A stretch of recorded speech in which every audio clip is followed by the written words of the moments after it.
والصلاة والسلام على سيد المرسلين وعلى آله وأصحابه أجمعين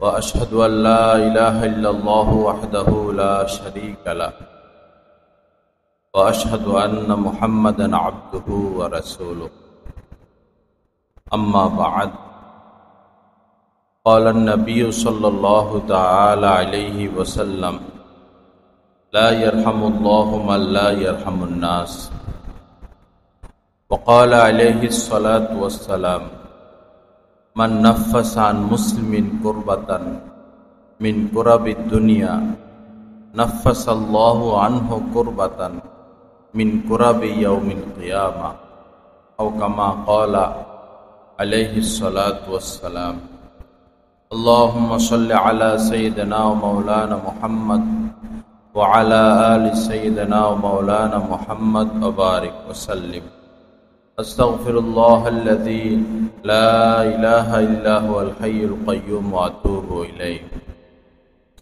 আল্লাহ পাক জাল্লা জালালুহু আমাদের সবাইকে মাফ করে দেন, আমাদেরকে দ্বীনের সহি বোঝ দান করেন, আমাদের সবার জন্য জান্নাতুল ফেরদাউসের ফয়সালা করে দেন।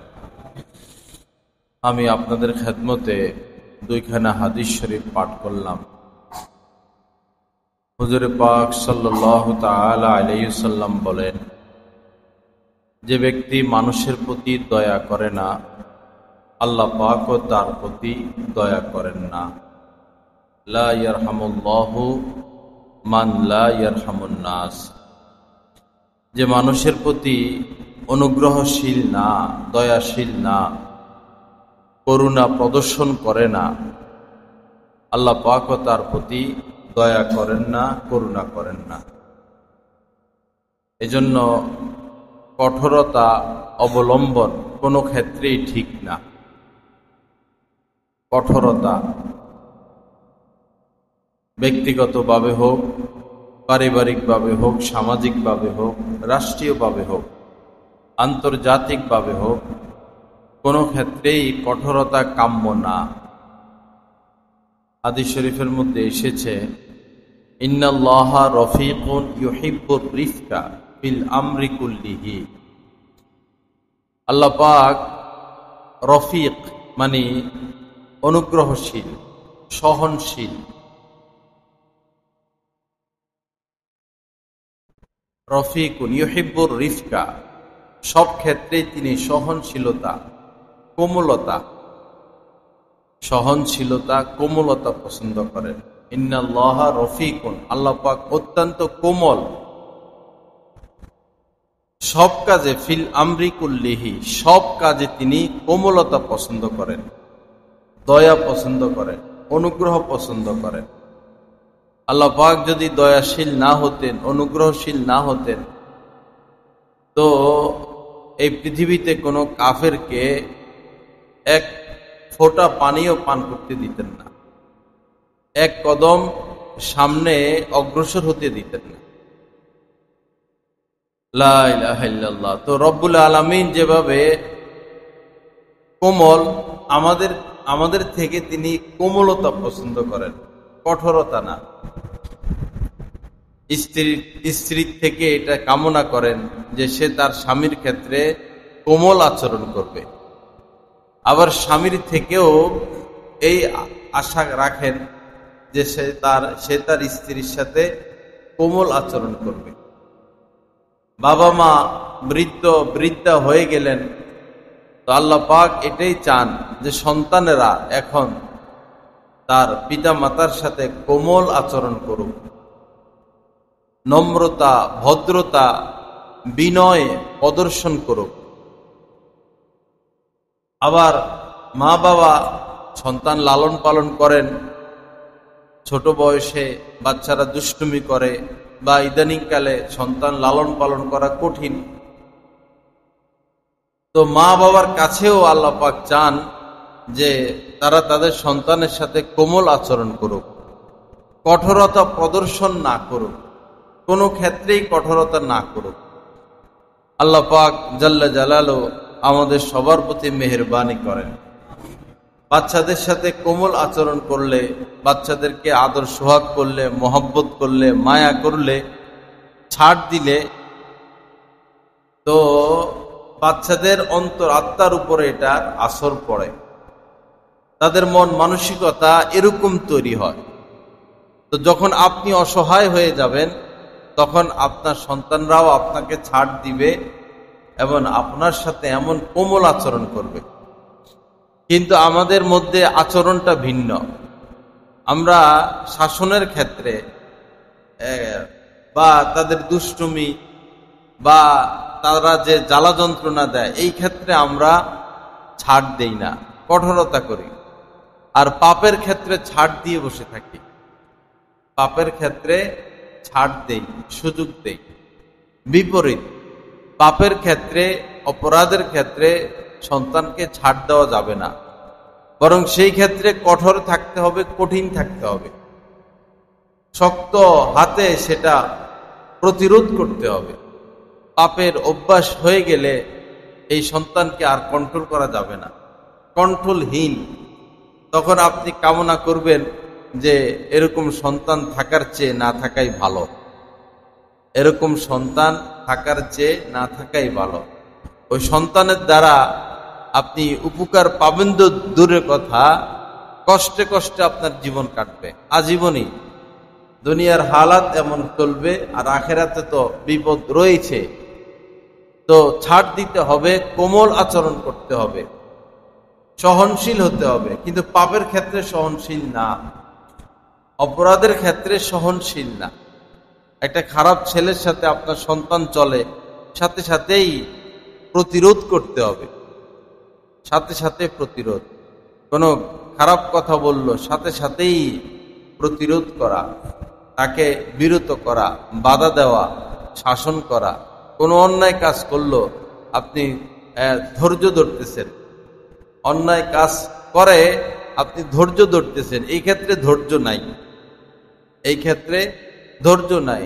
নিজের সাধ্য মোতাবেক, চেষ্টা মোতাবেক ফিতনা সৃষ্টি না হয়, ঘরে বাহিরে অপরাধ সংগঠিত হলে নিজের সামনে বিরত রাখা, বাধা দেওয়া, বুঝানোর চেষ্টা করা। আল্লাহ আমাদেরকে তৌফিক দান করেন। সন্তানকে শুধু অর্থনৈতিক সাপোর্ট দিয়ে গেলেই যে সে ভালো থাকবে, ভালো খাবে, ভালোভাবে জীবনযাপন করবে, বিষয়টা এমন না। বড় সাপোর্ট হচ্ছে সুন্দর সমাজ, সুন্দর পরিবার, সুন্দর শিষ্টাচার। সুন্দর শিষ্টাচার, তার আচার আচরণ, ব্যবহার, তার জ্ঞান বুদ্ধি, শিক্ষা দীক্ষা যদি ভালো থাকে, সে না খেয়ে থাকবে না, সে না খেয়ে থাকবে না, সে নিচে নামতে হবে না, সে উপরে উঠবে। আর যদি শুধু অর্থনৈতিক সাপোর্ট আমি দিয়ে গেলাম, শিক্ষা দিলাম না, দীক্ষা দিলাম না, সুন্দর পরিবেশ দিলাম না, আচার আচরণ সংশোধন করলাম না, তো হাজার সম্পদ দিয়ে গেলেও সে মানুষ হবে না, মানুষ থাকতে পারবে না, অমানুষ হয়ে যাবে। বরং এই সম্পদ তার জন্য বিপদের কারণ হবে। আল্লাহ পাক সহি বুঝ দান করেন। তো লা ইয়ারহামুল্লাহু মান লা ইয়ারহামুন নাস, যে ব্যক্তি মানুষের প্রতি দয়া করে না, আল্লাহ পাক তার প্রতি দয়া করেন না। এজন্য প্রত্যেক মানুষের ক্ষেত্রে আমাদের উচিত দয়া করা, সে যেই হোক, অন্য ধর্মের হলেও। আমাদের সমাজে অন্য ধর্মের বহু লোক বসবাস করে, তাদের উপর জুলুম করার কোনো অধিকার আমাদের নাই, তাদের উপর জুলুম করার কোনো অধিকার নাই। তাদেরকে ঘৃণাও আমরা করব না, বরং সহযোগিতা করব, নিজেদের খানদানি ভাই মনে করব। কারণ আমাদের পিতা তো একজন, একই পিতার আমরা সন্তান। সেই হিসাবে যারা সংখ্যালঘু, তারা করুণার পাত্র না, বরং সহযোগিতার পাত্র। সহযোগিতা করব, ভালো ব্যবহার করব, ভালো আচরণ করব, ভালো উত্তম আখলাক তাদের সামনে দেখাবো। এমনভাবে তাদের সাথে আমাদের উঠা বসা হবে যেন তারা আমাদের ধর্মে দীক্ষিত হয়, আমাদের ধর্মে যেন দীক্ষিত হয়। বর্তমান সময়ে মুসলমানদের লেনদেন, আচার আচরণ, ভাষা, ব্যবহার, উঠা বসা, চলাফেরার দ্বারা বিধর্মীরা প্রভাবিত হয় না, বিধর্মীরা আকৃষ্ট হয় না, বিধর্মীরা দিন গ্রহণ করে না, কারণ তারা দেখে যে এদের তো আচার আচরণ আমাদের থেকে নিকৃষ্ট। ভাগলপুর হাসপাতালে, মেডিকেল কলেজে ভারতের থেকেও ছেলে মেয়েরা পড়তে আসে, নেপাল থেকে আসে। তো ওইখানে ডাক্তাররা অনেকেই সম্পর্ক রাখে আমার সাথে। একজন টিচার সেখানে, আমি বললাম আর কি, এই যে আসে হিন্দু মেয়েরা নেপাল থেকে, ভারত থেকে, এরা তো পোশাক আশাক বড় অশ্লীল, সম্ভবত উল্টাপাল্টা চলাফেরা। তো বললো সেটা তো ঠিক আছে, কিন্তু মুসলমান যারা আসে ভারত থেকে, এদের অবস্থা আরো খারাপ, এদের অবস্থা আরো খারাপ, বড় কঠিন অবস্থা। আমরা গর্ব করি মেয়ে ভার্সিটিতে পড়ে, মেয়ে অমুক বিষয়ে সে ডিগ্রি আনতে বিদেশে যাবে, মেয়ের বয়স 26-27 হয়ে গেল, তো তার যৌবন আর কতদিন? এই বয়সে একটা মেয়ে নিজেকে কিভাবে পাপ মুক্ত রাখবে? শিক্ষাই তো বড় কথা না, ডিগ্রি প্রাপ্ত হওয়া বড় কথা না, তার ভবিষ্যৎ তো আমার দেখতে হবে। তার ভবিষ্যৎ এই নয় যে তাকে শিক্ষিত করলাম আর একটা চাকরিতে ঢুকাই দিলাম। মেয়েদের মাথায় এটা না দেওয়া যে তোমার চাকরি করতে হবে, মেয়েদেরকে চাকরিমুখী না করা, মেয়েদেরকে চাকরিমুখী না করা, তাদেরকে ঘরমুখী করা, ঘরমুখী করা। চাকরিমুখী হয়ে গেলে এই মেয়েরা কন্ট্রোলহীন হয়ে যায়। এই যে স্বামী তার সাথে ঘর করে, সে স্বামী কখনো স্বামীর মর্যাদা পায় না, তাদের ঘর সংসার হয় না। স্বামী স্ত্রী দুজন টাকা পয়সাই কামায়, শুধু টাকাই কামায়, এই সুখ, পারিবারিক তৃপ্তি, প্রশান্তি তারা পায় না। দুজন অফিস আদালত নিয়ে ব্যস্ত, বিয়ে হয় তাদের 28, 30, 32 বছর বয়সে, এরপরে আবার সন্তান নেয় না। তাও সন্তান নিতে নিতে অনেক লম্বা সময়, নিলেও একটা দুইটা, পরে সন্তান এগুলো লালিত পালিত হয়, হয় দাদির কাছে অথবা নানির কাছে অথবা কাজের মেয়ের কাছে।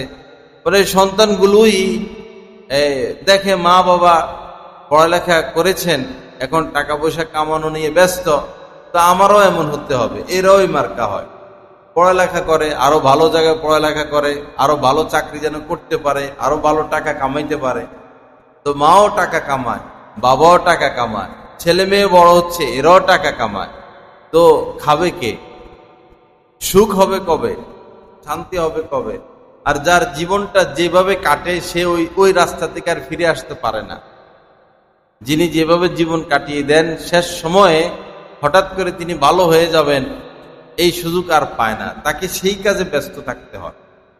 যার বয়স 90, সারা জীবন ব্যবসা বাণিজ্য নিয়ে বেশি ব্যস্ত ছিলেন, দিনের কাজের সুযোগ পান নাই, হযরতে ওলামা ইকরামের সোহবতে যাওয়ার সুযোগ পান নাই, বিভিন্ন দিনের কাজ সে সুযোগ পায় নাই, ব্যবসা বাণিজ্য নিয়ে ব্যস্ত ছিল। এখন সে অসুস্থ, যে হাসপাতালে শোয়া, সে বাসা বাড়িতে শোয়া, এই শুয়ে শুয়ে এখনো সে ব্যবসায়ী করে, এখনো কায় কারবারি করে, এখনো আয় উন্নতি করে, এখনো সে বিল্ডিং বানায়, এখনো সে মার্কেট বানায়। এই ব্যক্তিরা মৃত্যুর 1 মিনিট আগেও টাকা পয়সা কামানো নিয়েই ব্যস্ত থাকে, এবং এরা খরচ করতে পারে না, এদের খরচের আত্মা নাই, খুব কঠিন এদের জীবন, একবারে নিবু নিবু জীবন, যেখানে 10 টাকা খরচ করা দরকার 2 টাকা খরচ করেই তৃপ্ত হয়ে যায়। যেখানে আরামের দরকার তারা কষ্টকে গ্রহণ করে, ভালো খাবারের দরকার ভালো খায় না, ভালো পোশাকের দরকার ভালো পোশাক পরে না। খরচ যদি কেউ না করে, এটা তো জীবন না।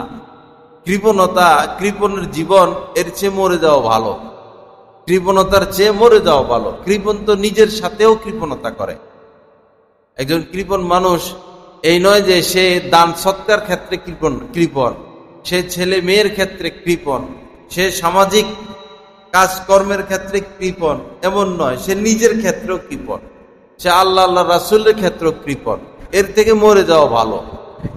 এটা কোনো জিন্দেগি না, এরা অসামাজিক। আত্মীয়তা করার ক্ষেত্রে ধন দেখলে পাগল হবেন না, কৃপণ কিনা সেটা দেখেন।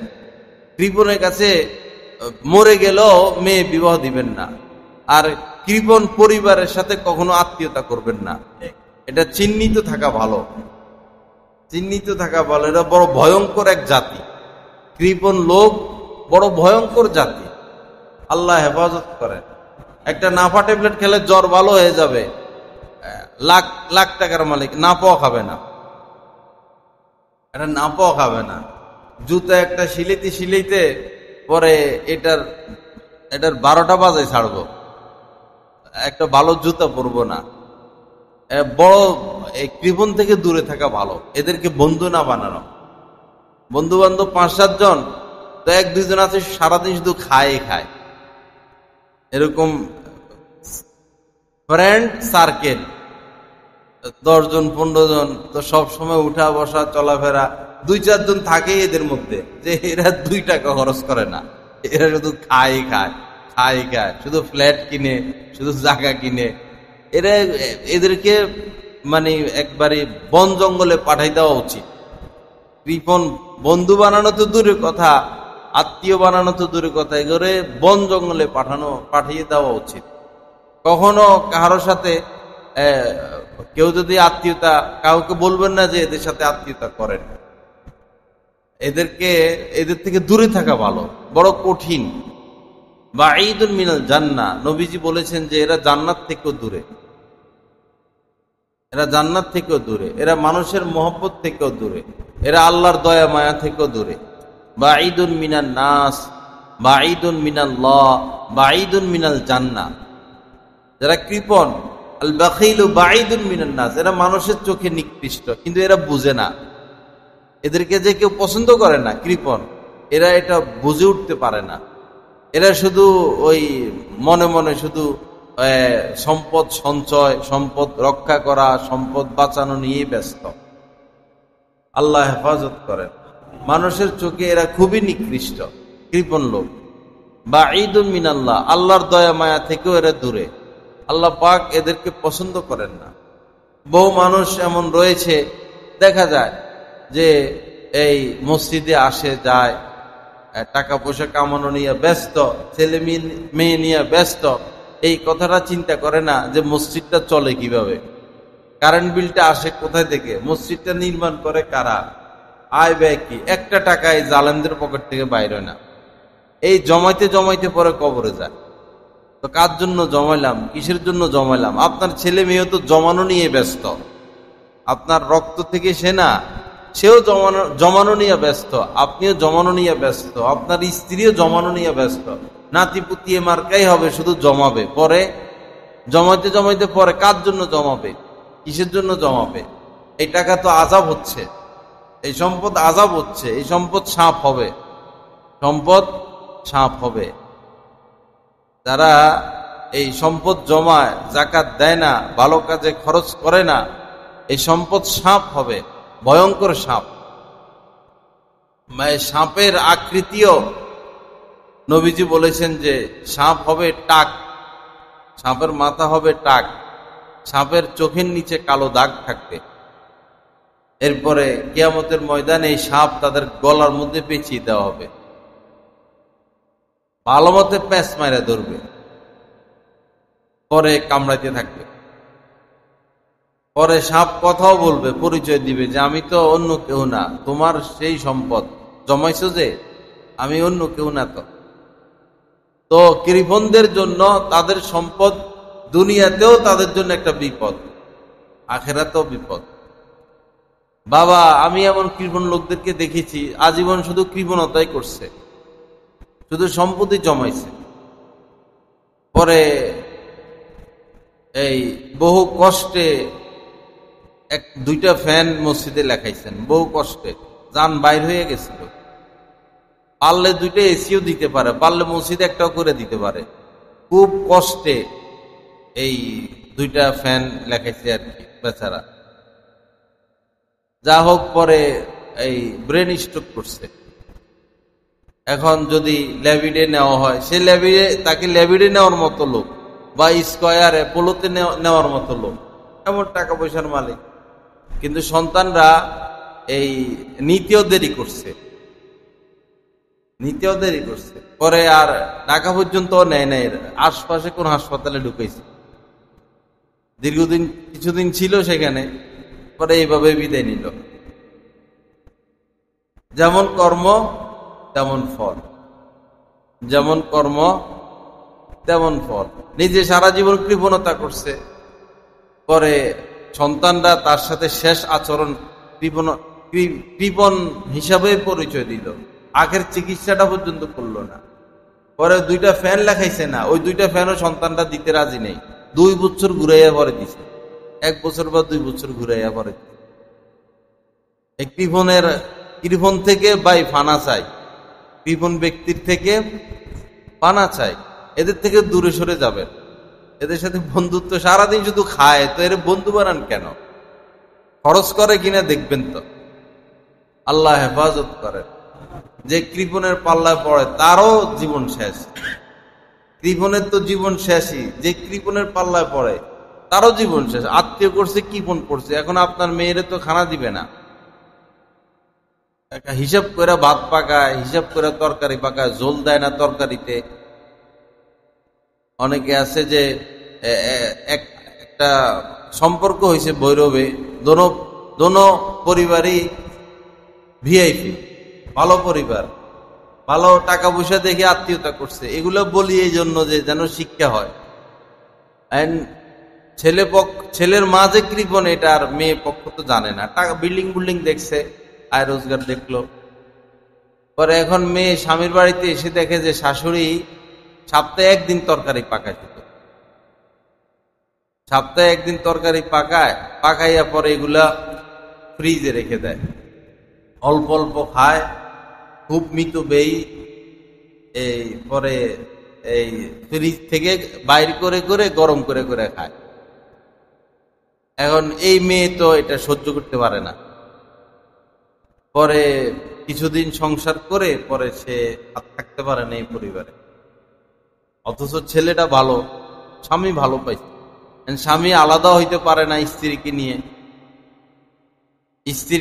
স্ত্রীকে আলাদা করে, এটা কোনো দূষণীয় না। স্ত্রী হক রাখে তাকে আলাদা রাখা, তার জন্য আলাদা বাথরুম, আলাদা ঘর, আলাদা পাকশাক। স্ত্রী যদি বলে না আমি তোমার মা বাবার সাথে থাকবো না, আমার এই প্রবলেম, তো স্বামীর উচিত স্ত্রীর জন্য আলাদা ব্যবস্থা করা। কারণ স্ত্রীর উপরে দায়িত্ব না শ্বশুর শাশুড়ির খেদমত, ফরজ ওয়াজিব না। এটা ছেলের উপর দায়িত্ব তার মা বাবার খেদমত করা। ছেলে তার মা বাবার খেদমত করবে, এটা ছেলের দায়িত্ব। কিন্তু স্ত্রীর উপরে বোঝা চাপিয়ে দেওয়া যাবে না। স্ত্রী যদি স্বেচ্ছায় খেদমত করে, সহযোগিতা করে, তো সেও খেদমত পাবে, সেও সহযোগিতা পাবে। মিলেমিশে তো চলতে হয়, কিন্তু এটা বাধ্যতামূলক না তাকে তার শাশুড়ি খেদমত করতে হবে, ঘরের এই কাজ সেই কাজ ওই কাজ করতে হবে, সে বাধ্য না। মাসালা জেনে রাখা ভালো, মাসালা জেনে রাখা ভালো। অনেকে মা বাবা মারা যায়, তা আলাদা হয় না, মিলেমিশে থাকতে চায়। এটার নাম তো মিলেমিশে থাকা না। নিয়ম হলো ছেলে বিবাহ করাইলেন, আপনি আপনার ছেলের আলাদা ঘরের ব্যবস্থা করে দিবেন, আলাদা পাকের ব্যবস্থা করে দিবেন। সম্পর্ক ভালো থাকতে থাকতে আলাদা করে দেওয়া। বিয়ে করাইছেন, বিয়ে করাইলেন, আরো ছেলে আছে, আরো মেয়ে আছে, এখন আপনি তাকে সেপারেট করে দেন, তাহলে সম্পর্ক আজীবন থাকবে। এক ছেলে বিবাহ করায়, ফের আরেক ছেলেকে বিবাহ করায়, ফের মেয়েকে বিবাহ দেয়, একসাথে ধরে রাখতে চায়। বড় বৌমা শুয়ে থাকে, ছোট বৌমা কাজ করে, ছোট বৌমা বাজারে বাজারে ঘুরে, বড় বৌমার উপরে সব চাপ, শাশুড়ি শুধু অর্ডারের উপর আছে, শ্বশুর শুধু অর্ডারের উপর আছে। এই তো ঘরে আযাব নেমে আসে, ঘরে আযাব এজন্যই তো নেমে আসে। এগুলা দরকার, এগুলার তো প্রয়োজন নাই। বড় ছেলে বিবাহ করালেন, সে সেপারেট হোক, ছোট ছেলে বিবাহ করালেন, সেও সেপারেট হোক। শেষ বয়সে ছেলে মেয়ে পালে, যেন শেষ বয়সে তারা আমাদের খেদমত করে, সেবা করে। এই নিয়ত সহি না, এই নিয়ত সহি না। সেবার আশা কেন করবেন আপনি ছেলে মেয়ে পালেন, আল্লাহর জন্য লালন পালন করে দেন, তাদেরকে দ্বীনের কর্মী বানান, তাদেরকে আলেম বানান, দায়ী বানান, তাদেরকে মুজাহিদ বানান, তারা মুহাদ্দিস হোক, তারা দ্বীনে খেদমত করবে। এজন্য আমি সৈনিক তৈরি করতেছি, খেদমতের আশায় না। খেদমতের আশায়, সহযোগিতার আশায় যারা সন্তান পালে শেষ জীবনে কোনো সহযোগিতাই পায় না, বরং রহমতের বাতাসের পরিবর্তে গজবের বাতাস পায়। লো লো হাওয়া প্রবাহিত হয়, হিমেল হাওয়া না। হিমেল হাওয়ার আশায় সন্তানদেরকে লালন পালন করছে, পরে দেখে লো হাওয়া বাইর, জ্বর হইলে যেরকম মুখ থেকে গরম বাতাস বাইর, এরকম। এই আশায় সন্তান পালতে নাই। আমরা ভুল ভুল সিদ্ধান্তে পড়ে আছি। সন্তানকে আমরা মনে করি আয় রোজগার, আমি গরিব মানুষ, সে আয় রোজগার করে আমরা ধনী হব, এমন কামনা না করা। আয় রোজগার করতে করতে তো সন্তান আর মা বাবার সাথে থাকে না, আর তো থাকে না। এইটাই তো দেখা যায়, কত কষ্টে ইটালি পাঠায়, কত কষ্টে বিদেশে পাঠায়, পরে বউ নিয়ে চলে যায়। কত কষ্টে ব্যবসা ধরাইয়া দিল, পরে ছেলে মেয়ে নিজের সংসার নিয়ে ব্যস্ত। আর মা বাবা কোথায়? মা বাবার আর খবর কোথায়? ফোন দেওয়ার মতো সময় আর তাদের থাকে না। কারণ আমি জীবনযাপন এমন ভাবে করেছি, আমার মা বাবার সাথে আমার আচার আচরণ এমন, সন্তান এগুলো দেখে দেখে বড় হলো, এমন শিক্ষায় সে শিক্ষিত হলো, সে এখন মা বাবার সাথে ওরকম আচরণই করে। একটা ছেলে সেই মেট্রিক পাস করে, মেট্রিক পর্যন্ত মা বাবার খেদমত করতে হবে কি আছে পড়ালেখার মধ্যে, স্কুলের বইগুলোর মধ্যে কি পড়ায়। ইন্টারমিডিয়েট পাস করে, বিএ পাস করে, ডক্টরেট পাস করে, মায়ের সাথে আচরণ, বাবার সাথে আচরণ, মুরব্বীর সাথে আচরণ, বড় ভাইয়ের সাথে আচরণ, বড় বোনের সাথে আচরণ, স্ত্রীর এই দায়িত্ব, স্বামীর এই দায়িত্ব, সন্তানের এই দায়িত্ব, পরিবার নীতি, এগুলা কি পড়ায়? কি আছে সিলেবাসের মধ্যে? সিলেবাসে আছেটা কি? চরিত্র গঠনমূলক কি পড়ানো হয়, কি পাঠদান করানো হয়? এক তো বই পুস্তকে চরিত্র গঠনমূলক বিদ্যার খুবই অভাব, আরেক তো হলো যারা পড়ায় তাদের স্বভাব চরিত্র নিয়েও প্রশ্ন। শিক্ষকের স্বভাব চরিত্রের আসর সন্তানের উপর পড়ে যায়। শিক্ষকের স্বভাব চরিত্রের আসর সন্তানের উপর পড়ে যায়। তো শিক্ষকদের আমল আখলাক কি? শিক্ষক এসে পরিচয় দেয় আমি নাস্তিক। শিক্ষক যদি পরিচয় দেয় আমি নাস্তিক, তো সে তার থেকে তো নাস্তিকতাই শিখবে। শিক্ষকই বলে যে সম্পর্ক ছাড়া এটা তো নিরানন্দ জীবন, সম্পর্ক ছাড়া ছেলে মেয়ে, মেয়ে ছেলে পরস্পর সম্পর্ক ছাড়া এটা তো কোনো জীবন না, এরকম কথাবার্তা ভার্সিটিতে বলে, বিভিন্ন জায়গায় বলে থাকে, সবাই না, কেউ কেউ বলে। তো বাচ্চারা শিখবে কি তাদের থেকে? বড় মুশকিল। নিজের পায়ে নিজে কোড়াল মারলে তো আমাদেরকে আর রক্ষা করবে কে? নিজের পায়ে নিজে কোড়াল মারলে রক্ষা করবে কে? মাদ্রাসাগুলোতে পড়ায়, মাদ্রাসাও এখন হাজার হাজার হয়ে গেছে, মূল থেকে সরে যাচ্ছে। মূল মাদ্রাসায় শুধু পড়াইলেই যে ছেলে ভালো হবে কোনো গ্যারান্টি নেই। পড়ার পড়ানির দ্বারা দিন আসে না, পড়ার পড়ানির দ্বারা দিন আসে না। দাওরা হাদিস পাস যেখান থেকে করুক, বোখারি শরীফও পড়াক, তার মধ্যে দিন আসে নাই। তো দিন আসতে হলে আল্লাহওয়ালা সোহবত লাগবে, কোন আল্লাহওয়ালা ব্যক্তির সোহবত লাগবে। কেউ মাদ্রাসায় পড়ে নাই জীবনে, কিন্তু কোনো আল্লাহওয়ালা সোহবতে আসা যাওয়া করে, তার মধ্যে দিন আছে, সে সবার হক আদায় করবে। আর মাদ্রাসায় পড়ছে, পড়ায়, বড় বক্তা, বড় খতিব, কাহারও সোহবতে যায় না, তার মধ্যে দিন নেই, সে টাকা পয়সা কামানো নিয়ে ব্যস্ত থাকবে। কেউ স্কুলে পড়ে টাকা পয়সা কামানো নিয়ে ব্যস্ত, কেউ মাদ্রাসায় পড়ে এখন দিনের মাধ্যমে সে টাকা পয়সা কামায়, তার মধ্যে দিন আসে নাই, তার মধ্যে সুন্নত আসে নাই, আমল আসে নাই, আমলে জিন্দিগি আসে নাই। অনেক ভুলের মধ্যে আমরা পড়ে আছি, অনেক ভুলের মধ্যে। আল্লাহ আমাদেরকে হেফাজত করেন, আল্লাহ পাক সহি বুঝ দান করেন। মূল হচ্ছে সোহবত, মূল হচ্ছে সোহবত। যেই এত সাহাবী, ১.৫ লক্ষ সাহাবী তৈরি হয়েছেন, তো তাদের অনেকে তো নামও লিখতে পারত না, নামও লিখতে পারতেন না। অনেকে তো এই কোরআন শরীফের ২-৪টার বেশি সূরাও পারতেন না।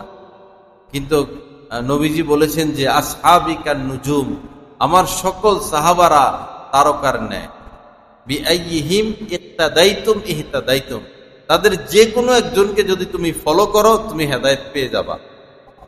যে কোনো একজন, সকল সাহাবীকে আল্লাহ পাক, আল্লাহ রাসূল তারকার ন্যায় বলেছেন। তো তারা তো অনেকে পড়তেও পারতেন না, রিডিং। তো তারা মানুষ হইলেন কিভাবে, দিন পাইলেন কিভাবে? সোহবতের দ্বারা। তারা দিন পেয়েছেন রাসূলের সোহবতের দ্বারা। আল্লাহ হেফাজত করেন, সহি বুঝ দান করেন। আল্লাহ পাক আমাদেরকে মানুষের মতো মানুষ হওয়ার তৌফিক দান করেন। প্রথমেই ভুল করে ফেললে পরে তো আর এটা ডাইস বা ফর্মা, এটা ডাইস ফর্মার মধ্যে যদি ভুল থাকে, 100টা সাবান বাইর করবেন, 100টা জুতা বাইর করবেন, ডাইসের মধ্যে সমস্যা, তো সব জুতা বাঁকাই হবে। আগেই ঠিক করা দরকার ছিল। ইট বানানোর আগে যদি ইটের যে ডাইস বা ফর্মা, যদি এখানে ভুলক্রমে একটা পাথর ছিল আগ থেকে, ছোট একটা পাথর, তো 1000 ইট বাইর হইল, 1000 ইট গর্ত থাকবে। ওই যে ডাইস একটা পাথর ছিল, বা এটা একটু ফুলা ছিল, বা এটা একটু বাঁকা ছিল, ইট সব বাঁকা হবে। মাঝে মধ্যে আমরা দেখি ইট বাঁকা, আসলে ডাইসে সমস্যা। এখন ইট এটা তো বাঁকা হয়ে গেল, এটাকে তো আর সোজা করা যাবে না, এটা বাঁকাই থাকবে। শুরুটা যদি বাচ্চা লালন পালন, নিজের জীবন, নিজের জিন্দেগি শুরুটা যদি ভুল হয়ে যায়, পরে সোজা পথে আসতে সময় লাগে। কিছু কিছু ভুল এমন রয়েছে আর ঠিক করা যায় না, কিছু কিছু ভুল এমন যে আর ঠিক করা যায় না। আপনি আপনার মেয়েকে শার্ট প্যান্ট পরান, শহরের মধ্যে মা বাবা মেয়েকে শার্ট প্যান্ট পরায়, তাও কি জিন্স প্যান্ট পরায়, গেঞ্জি পরায়। মেয়ের বয়স 5 বছর, দেখতে সুন্দর দেখা যায়, মেয়ের বয়স 6 বছর, শার্ট প্যান্ট পরায়। তো শার্ট প্যান্ট পরে অভ্যস্ত, পরে এখন 16-17 বছর বয়স, তো এখন সে কি আর 3 পিস পরবে? সে কি তার শরীর ঢেকে রাখবে? সে কি আর ভালো পোশাক পরবে? তারা আপনি তো নষ্ট বানাইছেন। আজীব রুচি এখন মানুষের, যে নিজের মেয়ের গোপন অঙ্গ প্রকাশ পাক, নিজের মেয়ের দিকে মানুষ তাকাক, নিজের মেয়ের সৌন্দর্যে মানুষ বিমোহিত হোক, আকৃষ্ট হোক, মা বাবা এমন কামনা করে। মায়ের সাজায় সুজাইয়া অশ্লীল পোশাক পরায় বাইরে নিয়ে যায়, মেয়ের দিকে সবাই তাকায় তাকায় দেখে, মা খুব খুশি, আমার মেয়ের কি দাম, সবাই তাকায় তাকায় দেখে। বিভিন্ন অনুষ্ঠানে মেয়েরে অশ্লীল পোশাক পরায় নিয়ে যায়, তো ছেলেরা এসে ভিড় করে, ছবি তোলে, সবাই এসে নাম টাম জিজ্ঞেস করে, মা খুব খুশি, বাবা খুব খুশি, আমার মেয়ের কি দাম। মানে রুচি হয়ে গেছে কুরুচি, রুচি হয়ে গেল কুরুচি। আল্লাহ হেফাজত করেন, আল্লাহ পাক সহি বুঝ দান করেন। কিছুদিন আগে 2 ভদ্রলোক কথা বলতেছেন, আমি পাশে বসা, আমি কোনো কথা বলি নাই, চুপচাপ। তো উনি কি গর্ব মেয়েকে নিয়া, মেয়ে স্কুলে এই রেজাল্ট, কলেজে এই রেজাল্ট, ঢাকা ভার্সিটিতে এই রেজাল্ট, এখন জাপান যাচ্ছে, এখন অমুক অমুক বিষয়ের উপরে সে ডিগ্রি আনবে। মেয়ের বয়স প্রায় 30 পার হয়ে গেছে, 30 পার হয়ে গেল। তো মেয়েকে নিয়ে এত গর্ব, ওই মেয়েটা ঘর সংসার কবে করবে? তার বিয়ে শাদী কবে হবে? বাচ্চা কাচ্চা পালবে কখন? 30-এর পরে তো অসুখ শুরু হয়, কোমরে হাড় বেড়ে যায়, ওখান থেকে হাড় ক্ষয় হয়ে যায়, এখানে বাতের ব্যথা, এই সেই সন্তান লালন পালনের কষ্ট 30-এর পরে মেয়েরা আর সহ্য করতে পারে না, এটা সহ্যের বাহিরে চলে যায়। এই জন্য এখন সন্তান নেয় না মানুষ, পরে বিবাহ হয়, পরে সন্তান নেয় কম, আর বাচ্চা কাচ্চা বড় হয় ফ্ল্যাটের মধ্যে। দেশ গ্রামে বাচ্চা কাচ্চা পালতে সুবিধা ছিল, খেলাধুলা কইরা বড় হয়ে যেত, মা বাবার কোনো ঝামেলা নাই। এখানে তো চোখের সামনে বড় হয়, কষ্ট। আল্লাহ সহি বুঝ দান করেন, আল্লাহ পাক আমাদের সবাইকে মাফ করে দেন। যাই হোক, তো এই বিষয়গুলো আমাদের জেনে থাকা, জানা দরকার, এবং আমলের দরকার, জানা দরকার, আমলের দরকার। শুধু মাদ্রাসায় পড়ালে হবে না, ঘরের সামনে মাদ্রাসা একটা কেউ খুলে বসলো, আমি আমার বাচ্চা দিয়ে দিলাম না, যাচাই করতে হবে, ওস্তাদদেরকে আগে দেখতে হবে, ওস্তাদদের আমল আখলাক কি, তাদের লক্ষ্য কি, তাদের উদ্দেশ্য কি, যিনি মাদ্রাসা দিলেন প্রতিষ্ঠাতা তিনি মানুষ হিসাবে কেমন, পড়ালেখা কেমন। শুধু মাদ্রাসায় দিয়ে দিলে হবে না, বহু মাদ্রাসা রয়েছে এমন, মাদ্রাসায় দেওয়ার কারণে বাচ্চার জীবন নষ্ট হইল। প্রথমে তো নুরানি, যেমন প্লে, নার্সারি 1, মাদ্রাসায় হলো নুরানি। মাদ্রাসার নুরানিটা আসল, নুরানিটা আসল। নুরানিতে যদি একটা বাচ্চা দুর্বল হয়, তো সে পরবর্তী ক্লাস নাজেরায় দুর্বল, নাজেরায় গিয়ে সে আর সবল হতে পারবে না। নাজেরায় যে দুর্বল, সে যদি হেফজোখানে যায়, সে কোনোদিন হাফেজ হইতে পারবে না। এই 5 পারা 10 পারা পড়বে, পরে সে বখাটে হবে, নষ্টের গডফাদার হবে, নষ্টের সে গডফাদার হবে। আসল হচ্ছে নুরানি। নুরানি মাদ্রাসা জায়গায় জায়গায়, নুরানি মাদ্রাসা দেখলেই দিয়ে দিব না পড়ালেখা আছে কিনা, ওস্তাদের আমল আখলাক কিনা, এটা আগে দেখতে হবে।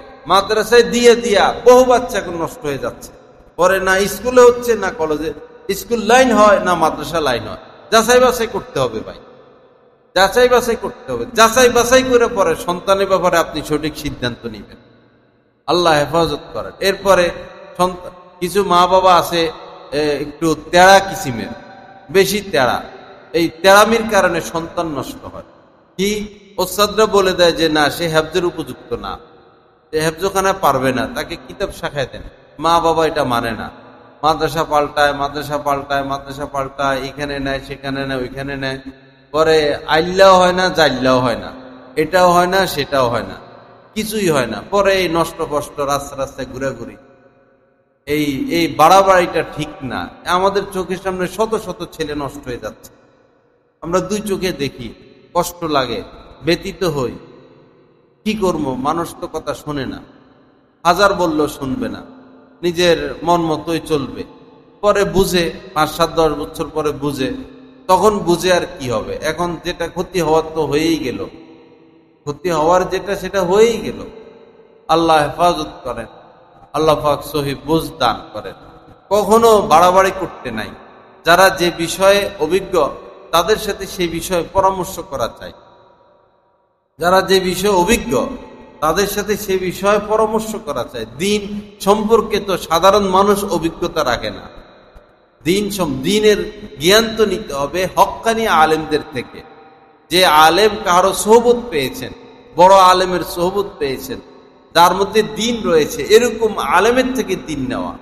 আমরা তো দলে দলে বিভক্ত, যে যে লাইনের শেষ সেই লাইনের আলেমদের থেকে পরামর্শ নেই। আমরা তো আগেই আমাদের মধ্যে বরবাদি চলে আসছে। আমাদের দেশে নিজের দলের পক্ষ থেকে যদি একটা কলা গাছকেও দাঁড়া করায়, ওরে ভোট দিবে। যদি একটা মদখোরকে দাঁড়া করায়, তারাই ভোট দিবে। জানে মদখোর, যে জুয়া খেলে, জিনা ব্যভিচারে লিপ্ত, চোর, গুন্ডা, লুটপাটকারী, অর্থ পাচারকারী, জানে, তারপরও তাকে ভোট দিবে, দলের থেকে দাঁড়াইছে। এই মানসিকতা থেকে আমাদের বের হয়ে আসতে হবে। এই মানসিকতা থেকে আমাদের বের হয়ে আসতে হবে। বিবেককে জাগিয়ে তুলতে হবে, সতর্ক হতে হবে, সচেতন হতে হবে, সাবধান হতে হবে। হযরত ওমর ফারুক রাদিয়াল্লাহু তাআলা আনহু যখন এই খলিফা ছিলেন, কোন রাষ্ট্রে বা কোন এলাকায় যদি তিনি শাসক কর্তা নিযুক্ত করতেন, কাউকে গভর্নর করে পাঠাইতেন, কাউকে এই রাষ্ট্রের দায়িত্ব দিতেন, তুমি এই রাষ্ট্র পরিচালনা করো, এই শহর পরিচালনা করো, তো 4টা কথা বলে দিতেন, 4টা শর্ত দিতেন। প্রথম শর্ত দিতেন যে ভালো ঘোড়ায় আরোহণ করবে না, ভালো ঘোড়ায়, দামি ঘোড়ায়। তার মানে বর্তমানে হলো নামি দামি গাড়ি ব্যবহার করতে পারবে না। সেই জামানায় ঘোড়া, এই জামানায় গাড়ি। দ্বিতীয় বলতেন যে দামি পোশাক, উত্তম পোশাক পরতে পারবে না। দামি পোশাক, উত্তম পোশাক, পাতলা পোশাক এগুলো পরবে না। শাসকদেরকে এই নির্দেশ দিতেন। এরপরে বলতেন যে আটার রুটিও খাইবে না। আটার রুটি, ওই সময় দামি খাবার ছিল আটার রুটি। তো তার মানে এই নির্দেশ দিতেন যে নরমাল খাবার গ্রহণ করবা। আর তৃতীয় যে নির্দেশ দিতেন, চতুর্থ, যেটা হলো যে তোমার সাথে যারা সাক্ষাৎ করতে আসবে এবং গরিব দুঃখী অসহায়, তারা তোমার সাথে সাক্ষাৎ করতে যেন কোনো বাধার সম্মুখীন না হয়। তোমার দরওয়াজা তাদের জন্য সবসময় খোলা রাখবা। যিনি অর্ধজাহান পরিচালনা করেছেন তার পক্ষ থেকে শাসকদেরকে 4টা নির্দেশনা ছিল। কিন্তু এখন এসে মুসলমানদের মধ্যে এই 4টার বিপরীতটা পাওয়া যায়। আমাদের যারা মন্ত্রী হন, আমাদের যারা এমপি হন, আমাদের যারা শাসকবর্গ, তাদের মধ্যে এই 4টার বিপরীত। তাদের গাড়ি থাকবে কি নামি দামি, গাড়ি থাকবে খুব নামি দামি, তাদের খাবার খুবই ভিআইপি, বরং বাংলাদেশি খাবারও তো তারা খায় না। এই সমস্ত পানি টানি তারা গ্রহণ করে না। এই সমস্ত ফরমালিন যুক্ত খাবার, তারা ফরমালিন তাদের মাধ্যমে আসে, তারা এই ফরমালিন গ্রহণ করে না। আল্লাহ হেফাজত করেন। ভৈরবের বড় চোরের খবর শুনছিলাম যে একবারে পাহাড়ের উপরে যে কুয়াশা পড়ে অনেক উপরে, পাতার উপরে, ওই পাতা থেকে যে পানিটা পড়তো তিনি সেই পানি গ্রহণ করতেন। এক কেজি পানির দাম কয়েক হাজার টাকা। চুরি ডাকাতি করছে, কিছু পানি খাক না, আল্লাহ হেফাজত করেন। তো দেখেন, প্রথম কি নামি দামি গাড়ি নিষেধ, দ্বিতীয় ভালো খাবার নিষেধ, তৃতীয় হলো ভালো পোশাক নিষেধ, চতুর্থ হলো এই দরওয়াজা খোলা রাখবা। আপনি একজন মন্ত্রীর সাথে দেখা করতে পারবেন? একজন এমপির সাথে দেখা করতে পারবেন? সম্ভব? আল্লাহ হেফাজত করেন। সংস্কার যারা করতে বসছে তাদের এটাও একটা সংস্কার যে তারা বলে দিবে একজন এমপি তার এলাকায় 2 দিন অফিস করবে। যারা এমপি হয় সে তো এই এলাকার এমপি, সে ঢাকা পড়ে থাকে কেন সারাদিন? ঢাকা সব তার কাম কি? সে এই এলাকার এমপি, সে এলাকায় সময় দিবে, এখান থেকে যাই অফিস করবে। সারা প্রত্যেক দিন কি আর সংসদ বসে? যেদিন সংসদ বসে সেদিন সংসদে নিজের এলাকা থেকে যাবে, এমপিরা তার এলাকায় থাকবে। এটা সংস্কার, প্রধান সংস্কার। অথবা তাকে 7 দিনের মধ্যে 5 দিন সে ঢাকা থাক, 2 দিন সে ঢাকা থাক, 5 দিন এলাকায় থাক। অথবা বিপরীতটা হোক, 2 দিন সে তার দেশে থাকবে, তার এলাকায় থাকবে। তার পৌরসভা চলে কিনা, তার ইউনিয়ন চলে কিনা, মেম্বার এটা সুদখোর না ঘুষখোর, চেয়ারম্যান এটা কি করে, মেয়র এটা কি করে, থানার কাজ কি, সে হেঁটে হেঁটে দেখবে। এই না এমপির কাম। বাজার কিভাবে চলে, টোল প্লাজায় কি হচ্ছে, মাছের বাজারে কি হচ্ছে, নদীর ঘাটে কি হচ্ছে, সে হেঁটে হেঁটে দেখবে, সে এলাকায় থাকবে। এমপি তো এলাকায় থাকবে। এরা শুধু শহরে পড়ে থাকে, মাসে একবার তাদেরকে আনা যায় না, বছরে একবার তাদেরকে আনা যায় না। আল্লাহ হেফাজত করে। রাষ্ট্র পরিচালনা এটা বহুত সংস্কারের দরকার। কোনো সংস্কারই নেই, কোনো সংস্কারই নেই। লা ইলাহা ইল্লাল্লাহ। তো 4টা শর্ত দিচ্ছেন যে এইভাবে তুমি যদি গভর্নর হও, শাসক হও, এই 4টা জিনিস মানতে হবে। যদি না মানো তাহলে তুমি এই সাজাপ্রাপ্তদের অন্তর্ভুক্ত, তোমাকে শাস্তি দেওয়া হবে। শাস্তি দিতেন, নিজ হাতে শাস্তি দিতেন, চাবুক থাকতো হাতে। গভর্নর হোক আর সে রাষ্ট্র প্রধান হোক, যে ওসি হোক ডিসি হোক, ঠাস ঠাস করে চাবুক মারা শুরু করতেন, নিজের হাতে নিজে শাস্তি দিতেন, চাবুক নিয়ে হাঁটতেন, যারা তারা চাবুক মেরে দিতেন। এমনি এই মদিনায় বৈশা অর্ধজাহান পরিচালনা করেন। আমেরিকার মধ্যে নিয়ম হলো, একটা রাস্তা করতে দিল, তো যে কেউ তো নিল, টেন্ডার নিল, তো সে রাস্তাটা ভালোভাবে করে কিনা সরকারের পক্ষ থেকে গোপন লোক আছে, কে এই লোককে জানে না, এবং তাদের মধ্যে পরিবর্তন আসে। সে এটা দেখভাল করবে, সে সরকারকে রিপোর্ট দিবে। আবার সে সঠিক রিপোর্ট দিল কি দিল না, আরেক লোক রাখে, সে মিথ্যাও করতে পারে। এজন্য তাদের দেশে কুফুরি আছে, তারা মদ পান করে, তারা জিনা ব্যভিচার করে, কিন্তু দুর্নীতি নেই। ট্রাম্প এত ক্ষমতা অধিকারী, তো সে যাকে মনে প্রাণে ঘৃণা করে, মামদানি মুসলিম, যেন মেয়র হইতে না পারে। আমেরিকার ইতিহাসে নির্বাচনে টাকা ছড়াছড়ি ছিল না, এবার টাকা ছড়াছড়ি হয়েছে, অনেক টাকা ছড়াছড়ি হয়েছে, ভোট কিনি হয়েছে শুধু মামদানিকে হারানোর জন্য। কিন্তু মামদানি তো ইতিহাস সৃষ্টি করলো, বোঝা গেল যে দুর্নীতি নেই, ভোট সবাই দিতে পারছে। বাংলাদেশে কোনো ভোট আছে? আর সামনে সঠিক নির্বাচন হবে কিনা সম্ভাবনা তো দেখা যায় না, সঠিক নির্বাচন। তো মুসলমান হইয়া তো আমরা কলঙ্ক। মুসলিম রাজা বাদশারা, মুসলিম দেশের যেগুলো হচ্ছে, এটা তো কলঙ্ক ছাড়া আর আমরা কি করি? আল্লাহ হেফাজত করেন। চুরি ডাকাতি দুর্নীতি মুসলমানরা যায় এগুলো শিখায়, বিদেশে মুসলমানরা যায় এদেরকে দুর্নীতি শিখায়, চুরি শিখায়। এত নষ্ট, বিশেষ করে বাঙালিরা। লা ইলাহা ইল্লাল্লাহ। আল্লাহ আমাদেরকে মাফ করেন, সহি বুঝ দান করেন। মসজিদে আসলে সামনের কাতারে, ব্যাংকে গেলেও আবার সামনের কাতারে, ব্যাংকেও সামনের কাতারেই ম্যানেজারে বড় চেয়ারটা দেয়। আবার মাদ্রাসায় আসলেও অফিসের মধ্যে কি পায়? বড় চেয়ারটা পায়। মসজিদে আসলো, মাদ্রাসায় আসলো, চেয়ার কোনটা পায়? বড়টা। ওয়াজ মাহফিলেও চেয়ার কোনটা পায়?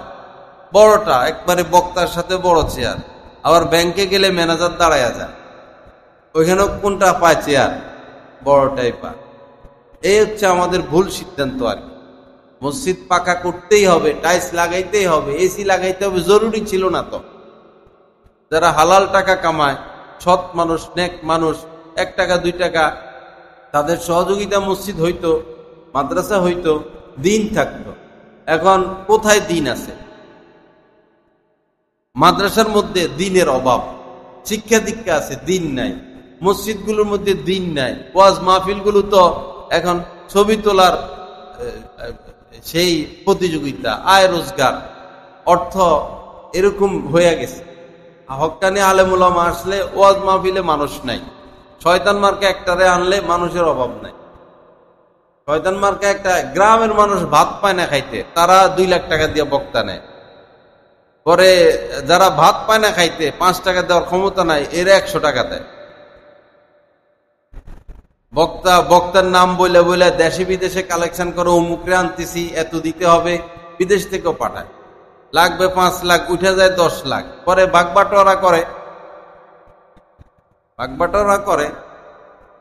সব ক্ষেত্রেই যে হয় এরকম না, হইতেছে, আমরা শুনতেছি এগুলা। দিনের সব জায়গায় সমস্যা হয়ে গেছে এখন। দিনের সব জায়গায় সমস্যা, মানে দিনই কাজের সব জায়গায় সমস্যা। দিন নাই, রেওয়ায়েজ রুসুম। শেষ জামানায় রেওয়ায়েজ রুসুম ছাড়া আর কিছু বাকি থাকবে না।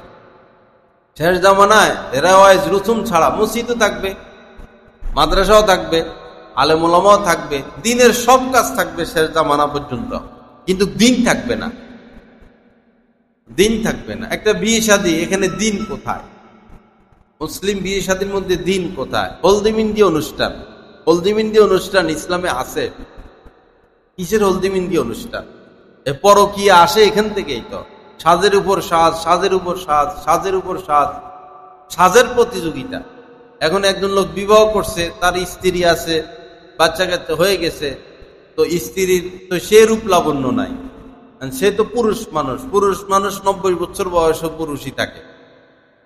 এখন মহিলারা এরকম সাজগোজ করলে, মহিলাদের দিকে নজর গেলে, তো তার স্ত্রীর প্রতি তার অনীহা আসবে না? সে কি পরকীয়া লিপ্ত হতে পারে না? ঘরে ঘরে পরকীয়া, দিনদার স্বামী ছাড়া বেশিরভাগই পরকীয়া, বেশিরভাগই পরকীয়া। পর্দা নাই। আপনি আপনার মেয়েরে অশ্লীল পোশাক পরান, আপনার মেয়েকে দেখে অন্য পুরুষ পরকীয়া আক্রান্ত, চরিত্রহীন কাজে আক্রান্ত। আবার আরেকজন তার মেয়েকে অশ্লীল পোশাক পরায়, তারে দেখে আপনার ছেলে চরিত্রহীন কাজে লিপ্ত হচ্ছে। আপনি মেয়ে বিবাহ দিলেন, কিছুদিন পরে শুনতেছেন যে আপনার মেয়ে আর জামাতার মধ্যে সম্পর্ক ভালো না। ব্যাপার কি? ব্যাপার জামাতা আরেক মেয়ের সাথে পরকীয়া, আরেক মেয়ের সাথে পরকীয়া। তো এটার জন্য আমরাই তো দায়ী, ঘুরে ফিরে আমিই দায়ী, আমরাই দায়ী। আল্লাহ হেফাজত করেন।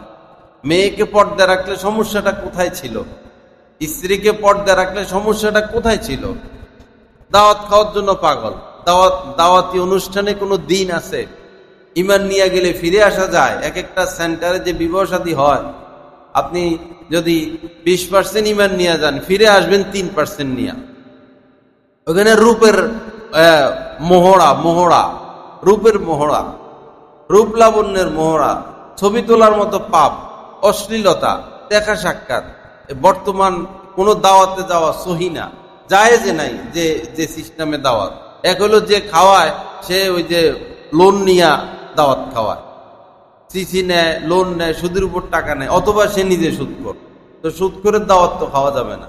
দ্বিতীয়ত সেখানে ছবি তোলা হয়, সেখানে এই বেপরদিকি মেয়েরে সাজাইয়া, ছেলেরে সাজাইয়া এই দাঁড়া করা, একটা আরেকটারে ধরায় মানুষের সামনে, এরপরে ছবি তোলে, হাততালি দেয়, পিঠা কাটে। এটা তো মুসলমানদের কোনো কাজ, সেন্টারগুলোতে মুসলমানদের কোনো কাজ হয় বলে আমাদের তো জানা নাই। এরপরে ইনকামের রাস্তা বাইর করে দাওয়াত দিয়া, কার্ড বানায়, এরপরে লোক দুইটা দাঁড়া করায় রাখে, ইচ্ছা অনিচ্ছা সে তাকে দিতে হয়, তার নাম লেখে, কত কিছু। দেখা যায় যে এক লোকের সাথে ভালো সম্পর্ক আপনার, এক লোকের সাথে ভালো সম্পর্ক আপনার, পরে এখন সে আপনার সাথে দূরত্ব, কথাবার্তা তেমন বলে না, দূরে দূরে থাকে। ব্যাপার কি? ব্যাপার হলো সে অনুষ্ঠান করছিল, পরে আপনাকে দাওয়াত দিছিল, পরে আপনি কি দিছেন না দিছেন লিস্টিতে তো লেখা, পরে লিস্টিতে আপনার নাম সে খুঁজে পায় নাই, লিস্টিতে আপনার নাম খুঁজে পায় না, এই জন্য এখন আপনার সাথে কি হয়ে গেল? দূরত্ব হয়ে গেল। এই শয়তানি চালু হয়েছে সমাজের মধ্যে। দাওয়াত মানে এই শয়তানে। জুমার দিন আইসা একটু দিন শিখবে, একটু দিনই কথা শুনবে, একটু বয়ান শুনবে না, ওই শুধু দাওয়াত, দাওয়াত নিয়ে ব্যস্ত। এই খানা স্বাস্থ্যসম্মত খাওয়া, এই যে গরু গোশত পাকায়, মুরগি গোশত পাকায় অধিক মশলা দিয়া, বিট লবণ, টেস্টি লবণ কি কি দিয়া, এগুলা তো ফতুয়া জিজ্ঞেস করলে মুফতিরা বলবে দাওয়াতে খানা ঠিক না, যেটা স্বাস্থ্যের জন্য ক্ষতিকর, বিড়ি, সিগারেট, মদ, গাঁজা স্বাস্থ্যের জন্য ক্ষতিকর, এরকম হারাম। যে খাবারের মধ্যে অধিক মশলা দেওয়া হয় স্বাস্থ্যের জন্য ক্ষতিকর, এগুলো ওই হারামের কাছাকাছি, হারামের মতোই হবে। আল্লাহ হেফাজত করেন, সহি বুঝ দান করেন।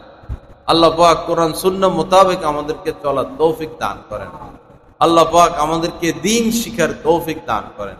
অবশ্যই কোনো আলেমের, আল্লাহওয়ালা আলেমের সোহবতে থাকা, ওই আলেমের সোহবতে থাকা, যে আলেম কাহারও সোহবতে ছিলেন বা আছেন, যে কাহারও সোহবতে যায় না তার বয়ান না শোনা আপনার দিন সে শেষ করে দিবে। যে কাহারও সোহবতে যায় নাই, দিন শিখে নাই, নিজেকে মিটাই নেই, কখনো তার থেকে বয়ান না শোনা, কখনো তার ধারে কাছে না যাওয়া, ভয়ঙ্কর। এই আলেম ভয়ঙ্কর।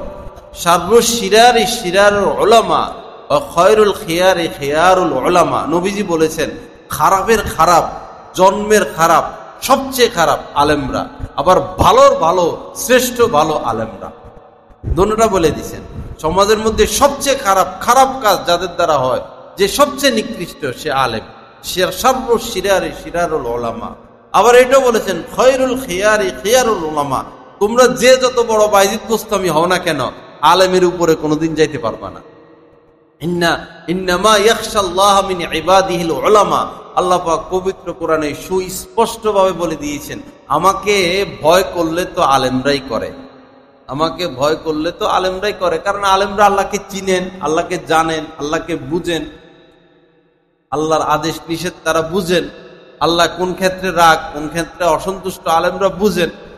এজন্য আলেমদের সোহবতে যাওয়া, যারা কাহারও সোহবতে গিয়েছেন, এমনি ওয়াজ ডাকলো আর ভাইরাল বক্তা আসলো, লাখ লাখ ছুটে আসলাম, বদ্দিন আপনাকে ধরবে, তার থেকে বদ্দিন ধরবে। গতকালকে এক মাহফিলে গেছি, তো আমাদেরই এক ছাত্র আমার আগে বয়ান করতেছে, ছেলেটা আল্লাহওয়ালা ছিল একদম, এই কোটি মোবাইলও সে ব্যবহার করতো না, একদম বুজুর্গ ছিল।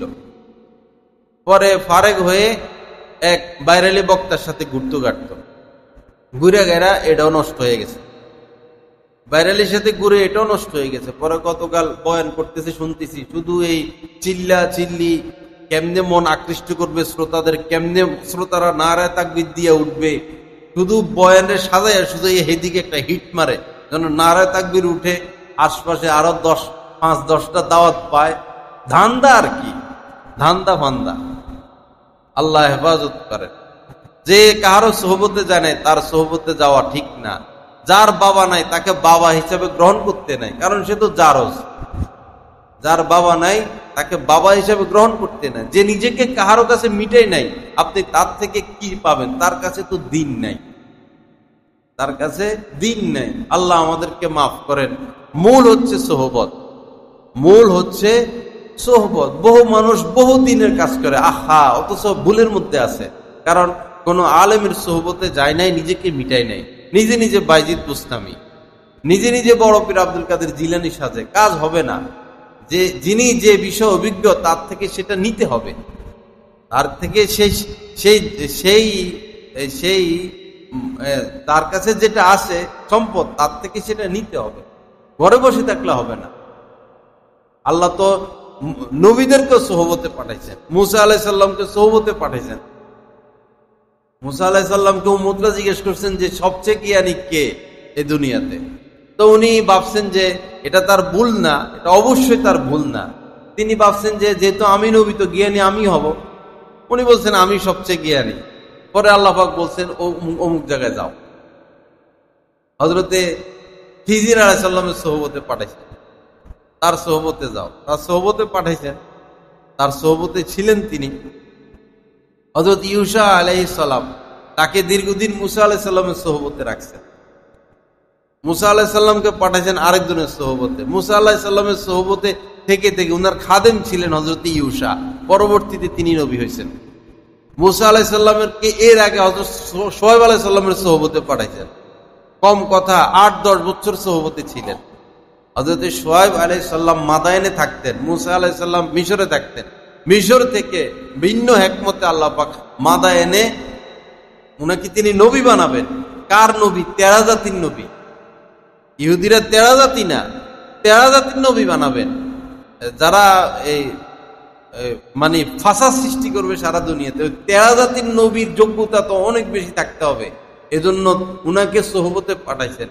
৮-১০ বছর হযরত শুআয়ব আলাইহিস সালামের সোহবতে তিনি ছিলেন।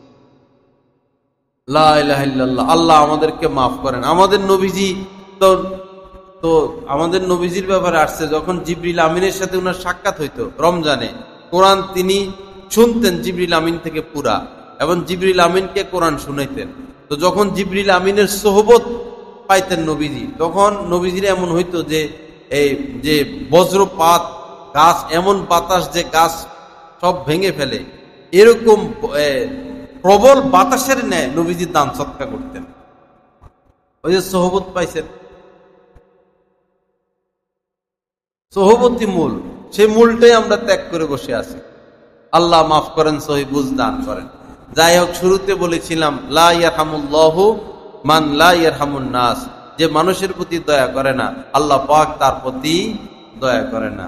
ইন্নাল্লাহা রফিকুন, আল্লাহ পাক কোমল, মহান কোমল। ইউহিব্বুর রিফকা ফিল আমরি কুল্লিহি, প্রত্যেক কাজকর্মে তিনি কোমলতা পছন্দ করেন। আল্লাহ পাক জাল্লা জালালু যা কিছু আলোচনা হলো, আমাদের সকলকে এই কথাগুলোর উপর আমল করার তৌফিক দান করেন। শেষ কথা, বয়ান লম্বা হয়ে গেছে। এই একটা অ্যাপ খোলা হয়েছে ভৈরবের পক্ষ থেকে। এটা ভৈরববাসীর জন্য গর্বের বিষয়। দিন রাত মেহনত করে একটা অ্যাপ তৈরি করা হলো। এই অ্যাপের মধ্যে, এই অ্যাপ যদি আপনি সাথে রাখেন, প্রথমেই 3 ভাষার ক্যালেন্ডার পাবেন। আরবি তারিখ, বাংলা তারিখ, ইংরেজি তারিখটা পাবেন। ইফতারের সময়, সেহরির সময়, সূর্য উদয়, সূর্য অস্ত, নামাজের ওয়াক্ত, কোন সময় কোন নামাজের ওয়াক্ত চলতেছে এটা পাবেন। এবং এই অ্যাপে কোরআন শরীফ দেওয়া আছে, দেখে দেখে পড়তে পারবেন, আবার শুনতেও পারবেন। আবার কোরআনের তাফসির দেওয়া আছে, তাফসির পড়তে পারবেন। এরপরে কোন কাজের কি সুন্নত সেটা দেওয়া আছে, নামাজ পড়ার পদ্ধতি সেটা দেওয়া আছে। এবং এখানে 600-700 মুসলিম ছেলে মেয়ের নাম দেওয়া আছে, অর্থ সব, তাসবিহ দেওয়া আছে। এরপরে বয়ান আছে, বয়ানগুলো দেওয়া আছে, হক্কানি আলেমদের বয়ান পাওয়া যাবে। গজল, কবিতা দেওয়া আছে। এরপরে অনেক কিছু নিয়েই অ্যাপটা তৈরি করা হয়েছে। তো যারা টাচ মোবাইল ব্যবহার করেন তারা এই অ্যাপটা ডাউনলোড করে নেবেন, ঘরের মধ্যেও ডাউনলোড করে দিবেন। নিয়ম হলো প্লে স্টোরে গিয়ে, প্লে স্টোর একটা আছে, প্লে স্টোরে গিয়ে এটা বাংলাতে বললেই হবে ইমানি জিন্দিগি, অথবা লিখলেন বাংলাতে দিক্কি দিয়া ইমানি জিন্দিগি, বা ইংলিশে লিখলেন ইমানি জিন্দিগি, বাহিরে কাগজ লাগানো আছে ইমানি জিন্দিগি। এই অ্যাপটা সবাই ডাউনলোড করে নেবেন এবং প্রচার প্রসার করবেন। আল্লাহ আমাদের সবাইকে আমলের তৌফিক দান করেন।